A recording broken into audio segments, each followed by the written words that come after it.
Alrighty, we are gonna watch a replay here of another 3v3 arena. I'm playing the Malay today with the Black Cap as the Mongols pocket and Muffin Man playing the Bulgarians. Um, we had just played a 3v3 against a couple of these guys. It was a really good match, so we decided to play him again. I knew that green, uh, as the Chinese, played a really good game against us. Actually, had us on our toes. We thought the game was over, and he almost almost waxed all three of us. So we were excited to play him again. He was a good player. So loaded up another one. I got the Malay this time.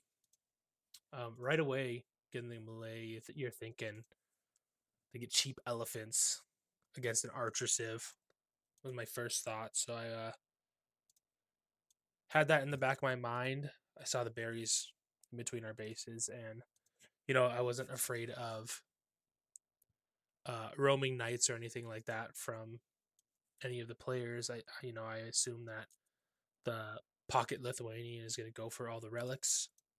So maybe some scouts run around. So I put the spear out there preemptively. I'm going to eventually pull the Vils over.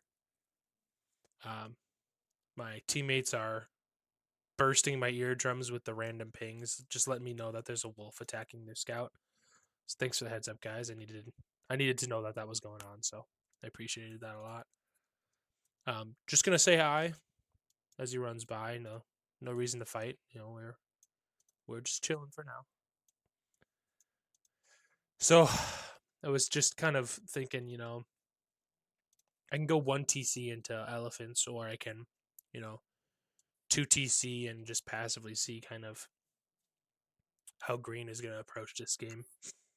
Throw the outpost out since I wasn't getting contested out here at all, and I had the spears back up, so trying to peek into his base, see what I could see. Muffin Man obviously putting outposts across the whole map. Not going to let anything get by him. Looks like Purple's cut from the same cloth because he's doing the same thing,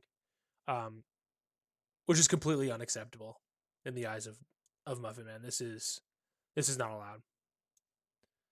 So he's going to send everything over. He's at this point he's screaming in the headset to come take this out. Kill the scout with a little bit of teamwork, and then we're just gonna take this Vil, drag him to the back alley, and take everything out of his pockets. We're gonna slaughter him, bring him back behind the woodshed, and make him regret that decision. Lose our Vil to the wolf. I guess we don't know how to quick wall, so gonna have to teach him how to do that. Got to Castle Age. I saw the archery range. At this point, I was like, okay, I don't have to worry about Chuku news. At least that's kind of my first thought. And then I saw the second archery range, and I was like, okay, I'm gonna go full battle out of it. With Chuku news, I'm a little worried. I feel like they have a better opportunity to blitz down battle elephants if there's enough of them. But with crossbowmen, I felt a lot more confident. So this is where I kind of decided this is what I'm going to do. Teammates are just done paying attention for the rest of the game, I guess. We're just going to lose our scout for nothing. I guess the macro is just really important at this point in the game. Get the 4 TC boom going on for the Mongol player. I like it a lot. I can be ultra aggressive and know that my teammate's going to be huge by the end of the game. We've got the 2 TC from the Bulg player. We pretty much stabilized here at this point. Nothing else is going on here. Gonna scare the scout off so I don't have any of my stuff get scouted. No contest yet, so I'm just gonna keep taking the berries. This guy's out of control. 2 Vils now to throw down some more outposts. a singular outpost, and now we're gonna run back. Perfect. We get a little 1v1 in here. Questionable decision there by Green. Gets the gap, has the opportunity to escape, and decides to get hit one more time. Throwing the second stable down. At this point, I'm all in on this battle elephant blitz. I know he's been making crossbows. I'd scouted a few of them walking back this way. I was kind of concerned about it. I know I know siege tower and crossbows is a really big idea. And then that's when I yelled at. I was like, you know what? He's gonna siege tower our pocket and kill you with a bunch of crossbows. So that's when the black cap starts throwing outposts out just to kind of scout that if that is what happens. And then I saw him standing there, so it was a little relief, but still not sure what he's gonna do with them. We can fast forward here a little bit. I'm thinking if he does keep the crossbows here, and there's as many as I am suspecting he has, let's make a few mangonels here. That'll really help pressure with my elephants. Yep, Lithuanian player taking all the relics for whatever reason. Our pocket player decided that he has no interest in participating in the shutting down of the Lithuanian player. Once again, my scouts just standing around. That's going to become a theme here if you guys watch a lot of my games. What's the point in running around with the scout when I can just put him in a meaningless spot and keep him there the entire game? Time to go forward. When I go forward, I'm pretty hyper focused on what's happening on the front, so I can be reactionary. And that's when I saw how many crossbows he had. I was like, holy smokes. And when he sat them all in here, I was crossing my toes that he wouldn't see my mangonel sneaking up, but fortunately he runs away. I felt confident with how many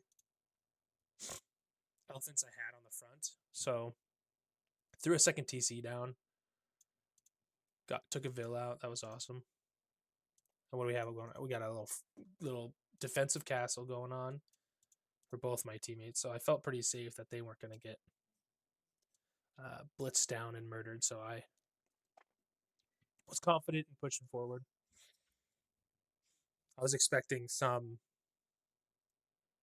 sort of resistance from Teal, but nothing had come yet, so get the Vills to work, start mining some stone, take out the archery ranges so we can't make more units. Take out the production buildings first. Oh, here's it. Here we go. Oh, good heavens. Oh, absolutely delicious. At this point, I don't even care if the mangonels all get taken out. That was totally worth it. Every bit of resource I spent on them. Pressure TC. I'm not gonna try and micro my mangonels any further than that. I feel like I got a lot out of it. And that's when I saw the double monastery, and I was like, "You gotta be kidding me!"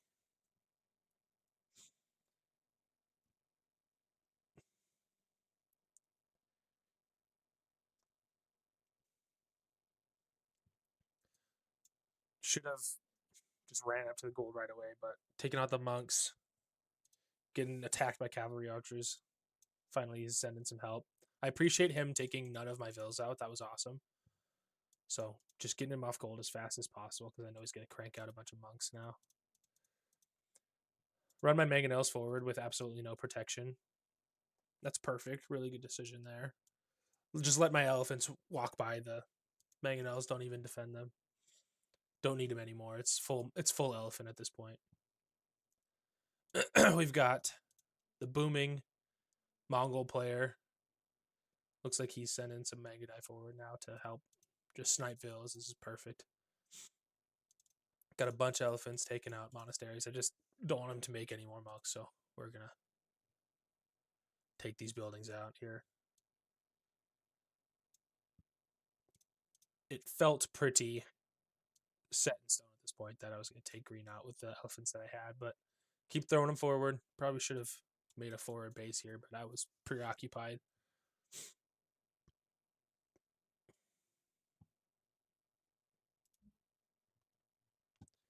We've got, oh good heavens, we've got six barracks up front. Sees the siege workshop, and you're thinking, okay, he's imp. He's gonna make 6 trebs and a bunch of two-handed swordsmen. The Bulgarians, they get the instant two-handed swordsman upgrade, so it's super cheap. And then they got the fast-working blacksmith, and so they can get the fully upgraded two-handed swordsman really quick. They also have the +5 melee armor from the castle tech. So, favorite unit of ours. So surely he's gonna wait to get a bunch of siege before he moves forward here. It's time to seal the deal here. I saw another monster. So you've got to be kidding. This guy's out of control. Out of control. I appreciate the manga guy sitting down there, just gonna snipe any monks that come out. That. Oh my gosh, a 5th one. Holy cow. But it's pretty over at this point. I'm pretty happy with that. So now it's time to transition into getting my economy figured out here, in case we haven't a long lasting game here. If their pocket was built up pretty nicely. And then of course, he must have his siege ready to go up here because, oh good heavens, he has no siege. Yeah, Muffin Man is much like a philosopher in a lot of ways. He is designed in a way that he pushes the bounds of reality and strives to answer questions that truly don't need to be answered any further than they already have been. It is the general consensus with the AoE community that pushing with siege is a really good idea, because then you don't get slowed down by buildings and walls.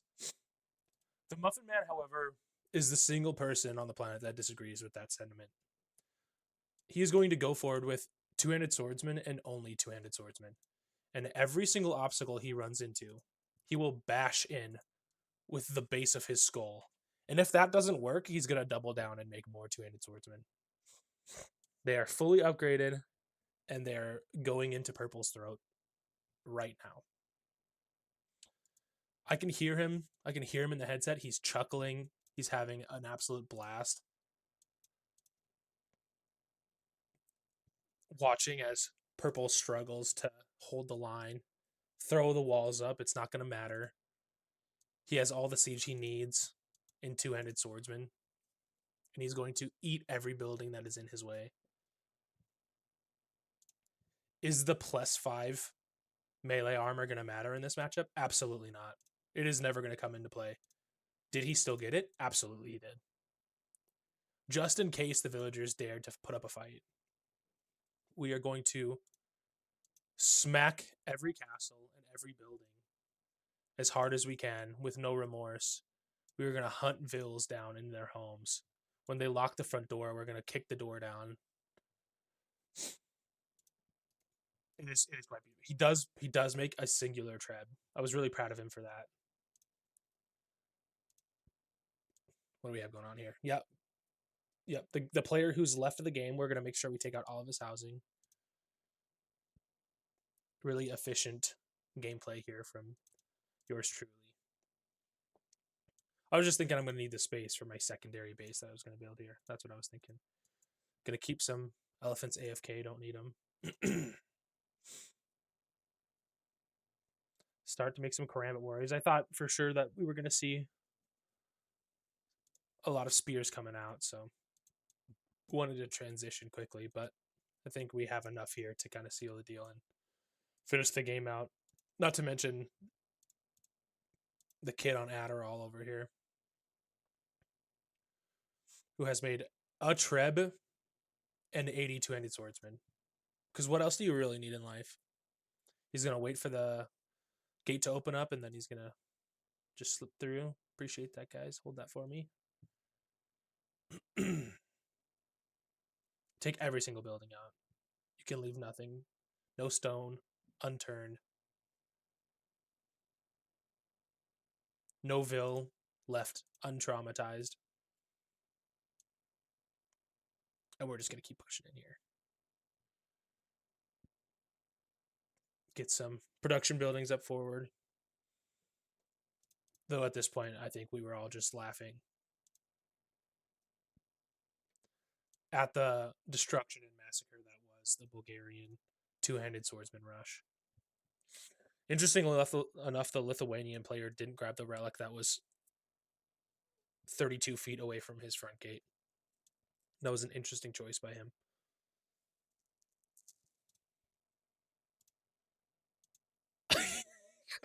gonna throw the traps up front to just slow down the army. Oh, it was a fun game.